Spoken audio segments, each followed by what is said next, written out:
Hi folks, this is Glenn Guy from the Travel Photography Guru. Today's instructional video is on how to photograph a family baptism. This was a baptism of Ashton Edward, the youngest member to our family, and his mother Rachel, my eldest niece, and her husband Dean. A more candid image of Ashton. And again, this time the family portrait was made in conjunction with some of the beautiful stained glass windows in the local church, St Mary's Church in Hamilton.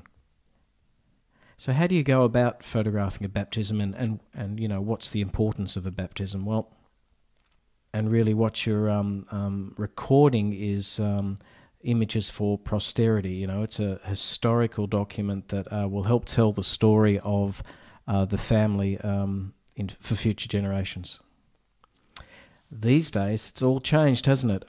While some people still make photographic prints, most digital images end up being distributed via digital media. So Facebook, Twitter, YouTube, and blogs. But what it means is, of course, that with this new media we can share the images with a much larger audience than we otherwise could, because back in the day you'd have to make many reprints and circulate them usually by mail or by hand to the people you wanted to look at them. Now, if your following's large enough, there'll be thousands, potentially millions of people that can see the images. So it's, you know, it's a very different situation that we're dealing with today. You might notice that I've taken a somewhat different approach to photographing this particular baptism. Now, in my days working as a wedding portrait photographer in my hometown, Hamilton, because it's a relatively small population, I think it's about 8,000 people, it's not just the weddings and portraits you photograph. I photographed baptisms, I even photographed a funeral, school photography, kindergarten photography, debutante balls, etc. So you get to photograph a lot of things, and you know, if I'd been commissioned to photograph the baptism, I would have gone about it possibly in a slightly different way. I would have made sure I had more formal shots during the service itself, assuming that was desired by the family and was okay with the priest or minister in question. So if you're commissioned or asked to step in and help a friend out for the day, it's very important to understand what it is that they want you to photograph, what they're expecting to receive at the end of the day. And you need to do the very best you can and get the appropriate permissions to make sure you can make those shots.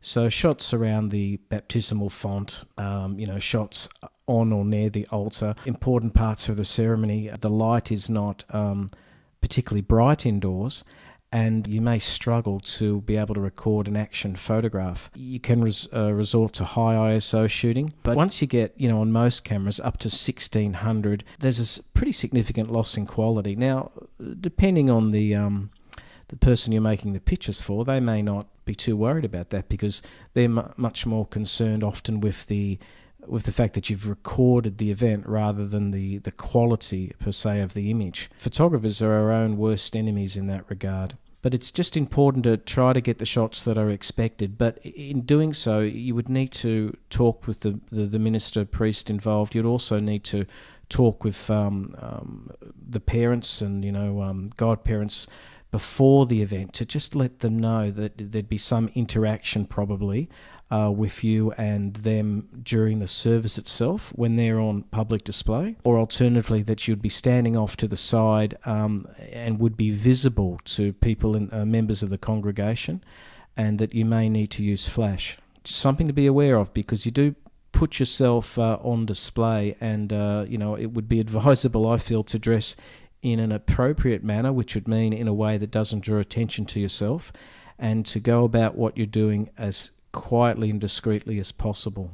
And what are you actually photographing? Well, it's certainly a major event in the child's life. You're photographing an important ceremony, and you're also photographing the ritualistic aspects of that ceremony. And when it comes to a religious ceremony, those ritualistic aspects are not necessarily understood by people from other religions, or in fact other cultures, because sometimes those rituals will vary from country to country, and it would generally be advisable to capture some formal family portraits, even if the mum and dad, like if they may be younger and they may not necessarily like the idea of the formal portraits, there's a very good chance that the grandparents would have an expectation of those shots. Speaking of which, if there are grandparents or great-grandparents, it's very, very important to make sure you get photographs of them.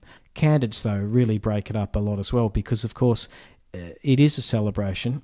Ceremony itself may be relatively formal, but afterwards is when the family get together and they may have had to travel some distance. So it's worthwhile trying to make those shots. You can see that I was somewhat fascinated with the iconography, stained glass windows predominantly in that church.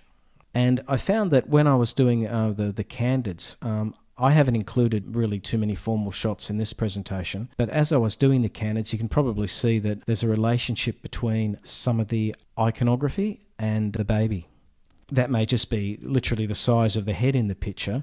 It may be the positioning of the head. It may be the eyes. But these things were pulling at my attention intuitively as I was photographing. And so once I felt like I'd done a reasonable job as far as documenting the event, that's when you start to have fun. And these are, some tips you may think about placed in a similar situation yourself. Imagine what the event looks like from the child's point of view. How could you explore that? Well, the surroundings would look quite different if you were a baby compared to how they would appear to you as an adult. Try to imagine what it would be like if it was the first time you entered the environment. Try to see it in a different way, with new eyes. The iconography, is that something you're familiar with, or is it very new to you? If it's familiar to you, try to approach it as though you've never seen it before and be amazed by what you see. Reflections inside the environment. Ultimately, you're exploring light and colour in a way to enhance mood. I have a love, really, of stained glass windows. The wonderful narratives explored in the stained glass windows, and of course the colour is spectacular. It's, light is transmitted directly through the glass, and it seems to me to be a much purer light, much richer colour than you would often get with light that is reflected off a surface like a wall. And, I just go back to my days working with film in photography. A transparency, a slide on a light box, the colour and beauty of that image was something that was never matched by a photographic print, because again, when light hits a print and reflects back towards the eye, something is lost in that transmission, and much less is lost when the light comes directly through the transparency, the film image.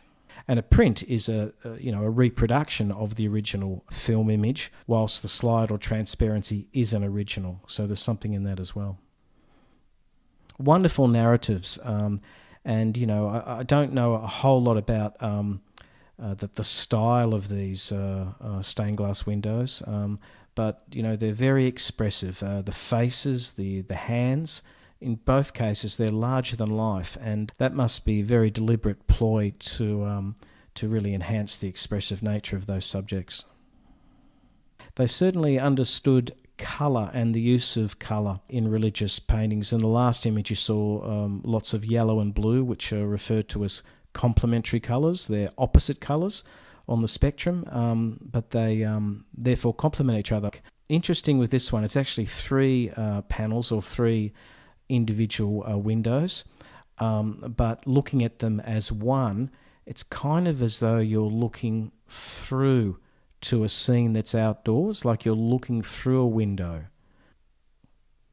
So you see, the way you approach things does tell the story a little bit differently.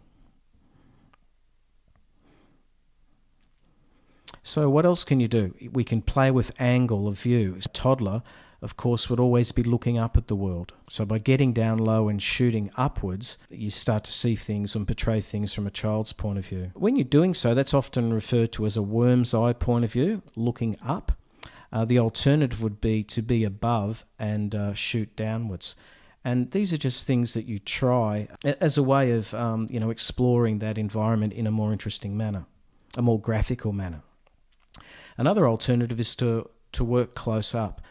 By moving in close, you tend to abstract things by really concentrating on an individual element within the larger environment, and always be thinking of using light and colour creatively. And that's pretty much what I was trying for here. So I'm in one room looking out into what used to be the main church building itself. Now I suppose it's like a large foyer or almost lobby which leads into the newer building. And by shooting through the glass, I'm actually photographing stained glass windows and Stations of the Cross on one side, and also photographing a reflection, which is the foreground of this image, which is a reflection of stained glass windows behind me. So it's kind of interesting. They seem to be suspended in mid-air. No hocus pocus, no fancy Photoshop technique. It's simply noticing an interesting reflection and playing around with my camera position and shooting angle to be able to record it in an interesting way. So my suggestion is, however you approach it, once you've done the shots that are required, have some fun, push towards abstraction. And how can we describe abstraction? Well, realism is basically when you're recording something in as realistic a manner as possible, so it's immediately recognizable and identifiable with what you've photographed. Suggestion to me is a way of saying, okay, well, yes, I can see what it is that I've photographed, but it's been photographed in such a way that it suggests something other than what it is, and I guess that's where the word metaphor comes in. An abstraction is when you photograph the subject matter in such a way that you no longer see it for what it is. In other words, the subject matter is not a flower any longer.